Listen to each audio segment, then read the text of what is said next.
Audio's rolling? Yep. Welcome back. Man, I'm not even going to do a long intro. I'm just going to say, if you are, you know why I always say this? If you're watching us from here, go and do yourself a favor and watch from the beginning. So, Sellah, the reason why I say that is because I chop these videos up into different pieces, and guys sometimes read the headlines or the headlines, the title of the video. They start with part 3. Yes, and it's so important to understand part 1 and how this has been a running thread. And this is throughout anybody who I interview on CTA. Yeah. Understand their history to understand where it is that they're going. So, over back to you. So where you've left this story, God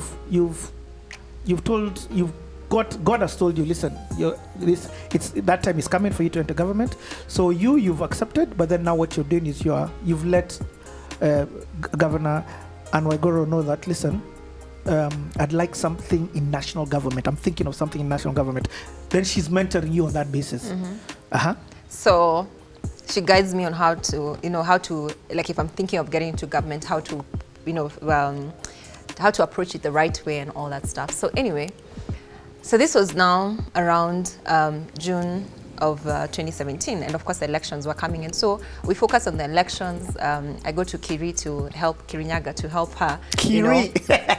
We had to try and funkify it, because it was also psychological for, oh my God. Anyway,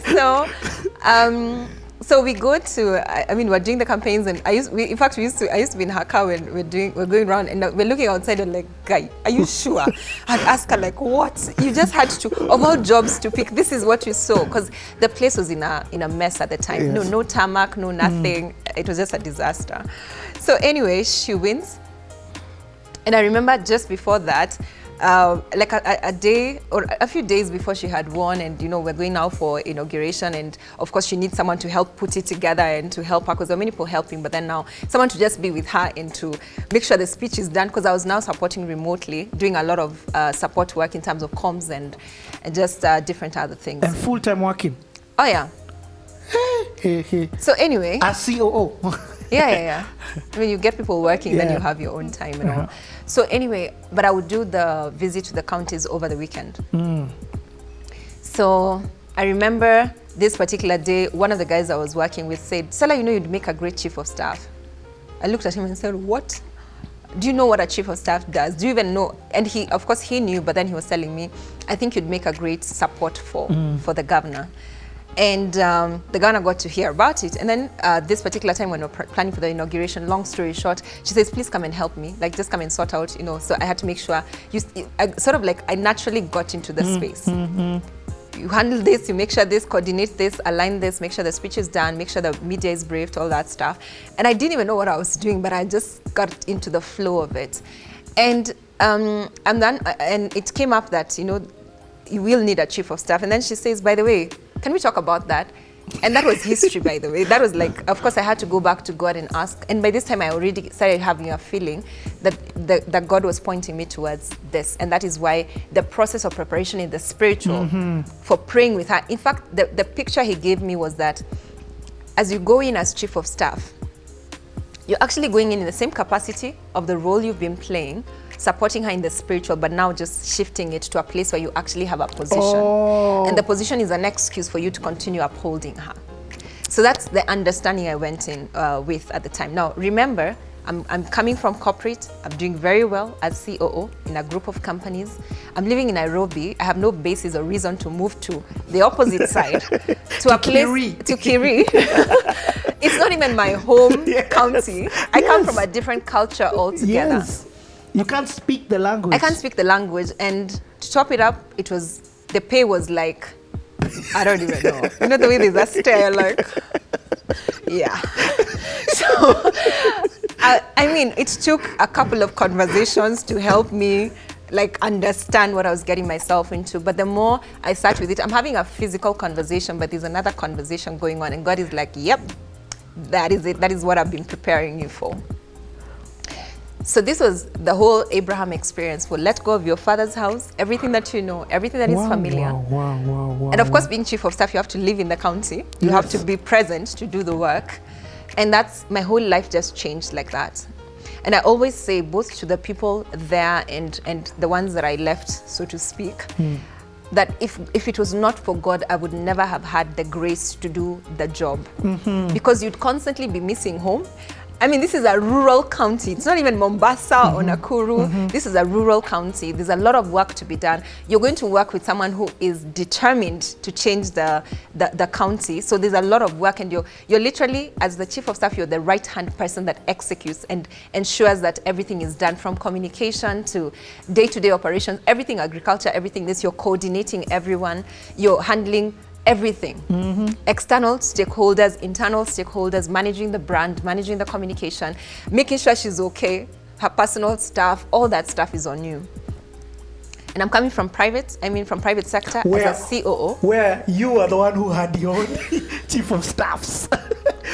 It was a different experience altogether, and God literally thrust me into the unknown. Yeah. I didn't know government. You're going to work with someone who's won accolades. And so you have to up your game and up it very fast. And I cannot stress this enough, that if God did not lead me there, it took God for me to let go of everything to follow him into something that did not make sense at the time. And didn't make sense to anyone. You know, everyone is asking you, where are you going? Do you even know where the county is? You know, okay, so are you going to be staying there? Are you going to be living? Okay, all your support structure, family, friends, everything that you know is here. The only person that you know going there is the governor. So how is it that you're going to, and you're there 5 days a week, sometimes 6, if they need to go to church or there's an event over the weekend. How will you manage? And all I can say is that it took God for me to be able to do that. And the assurance, especially when times would get tough, because you know, in county government, the capacity is not the same as, in terms of skills and capacity, is not the same as national government. The kind of people that you get there, you have to work with them quite a bit. And then you have someone whose standards are here. So, and you're the intermediary to make sure that the reports are up to scratch, the work is done well, and she's not stopping. So you have to, as you're learning, you're also making sure that everyone else is getting up to speed. And for me, it was a phenomenal experience in God, because I got to know myself better in God, because I then had to rely on him to do the work. And the grace was definitely available. So when you talk about the grace, does this, I mean, this is a day-to-day grace. One of the things that happened, and I just want to understand, because the impeachment came over that time. As you've been seeing, I'm not asking it from her perspective. I'm asking it from your perspective, if you're okay to share that. The thing I would say about that experience, because I mean, that's just one of the many experiences. You know, God sort of like thrust me into the boiling pot of politics. Yes. So you have to figure yourself, you have to have an anchor. I mean, there's so much. So much, but it was also a learning experience for me that I wouldn't trade for anything else. But one of the things that I figured, or I experienced, was there are many young or just brilliant Kenyans who would love to serve in government. People who have the skills, who have the right attitude, the right motive and all that, they would love to serve in government. But because sometimes of the things that happen, or the collateral damage that happens in government, you've gone there for your own intentions, but the minute now, because politicians are okay with it, sometimes it even works to their advantage when they're bashed and exposed, and or not really exposed, but you know, when certain things happen to them. From a political standpoint, there's a way you can swing it, which I came to learn in the process of time. Yes. But for someone who has no interest in politics, and you've gone there to do the work, and sometimes it can cost you your reputation, your career, your brand. And that discourages a lot of people from getting into government and serving. But you see, for me, I didn't have that luxury, because the driving point or the driving force for me was not my desire to preserve my name or preserve my reputation or my brand. You know, like when we went through the impeachment, everyone is asking me, like, why did you go there? You know, this is now going to cost you. Now you can't do. In my head, I'm thinking, all this drama compared to pleasing God, in terms of him wanting me to be there, is nothing. I would do it all over again if it would please him, because I know I was exactly where he wanted me to be at the time. And like there's no conversation there, you know.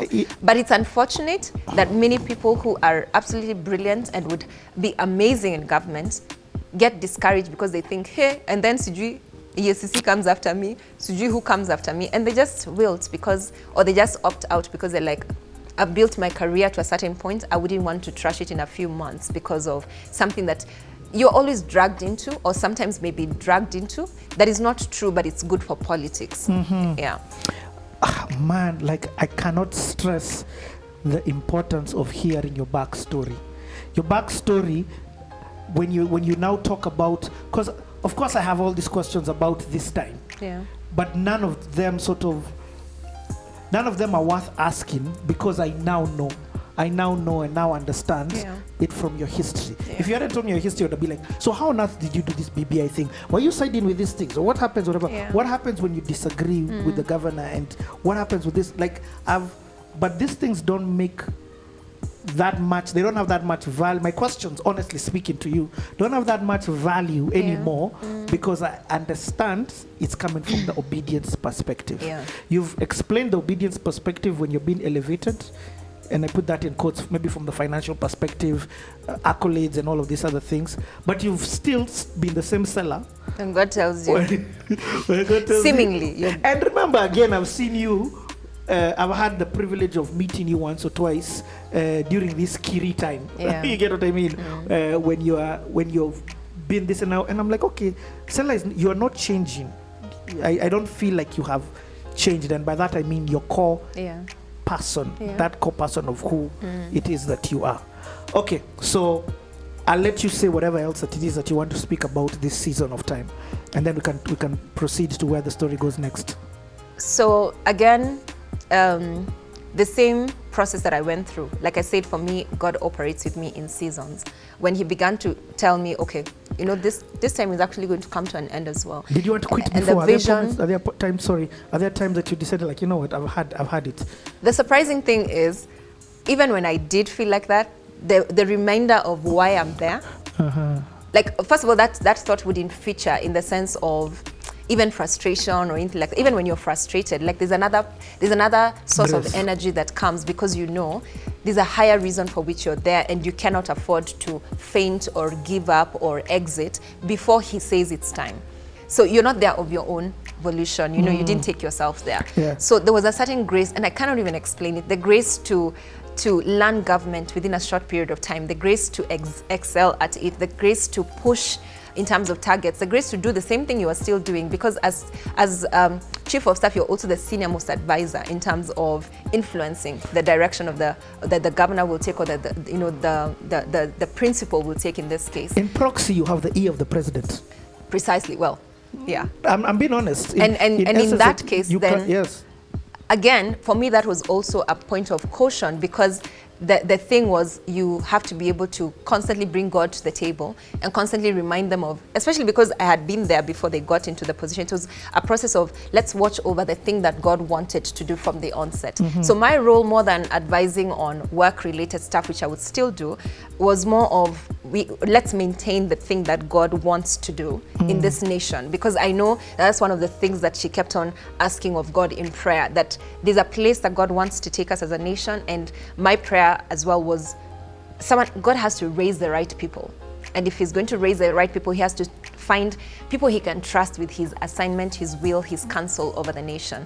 And he's the one who will open those doors. He's the one who will lead you into those opportunities and positions. But when you're there, just like Esther, you cannot afford to forget why you're there. You cannot afford to now get to the position of comfort or luxury, to the point where you forget that the one who put you there didn't put you because you're beautiful, didn't put you because you're qualified. He actually put you because he has a reason. There's a time that will come that salvation of the nation will be required, and it is your neck that will be required on the line, so to speak. Okay, I may sound like a broken record, or you may sound like a broken record in terms of how you give this answer, but it's still fine. What advice would you give to, I'll say, two groups of people? First of all, young people with a heart for government, and number two,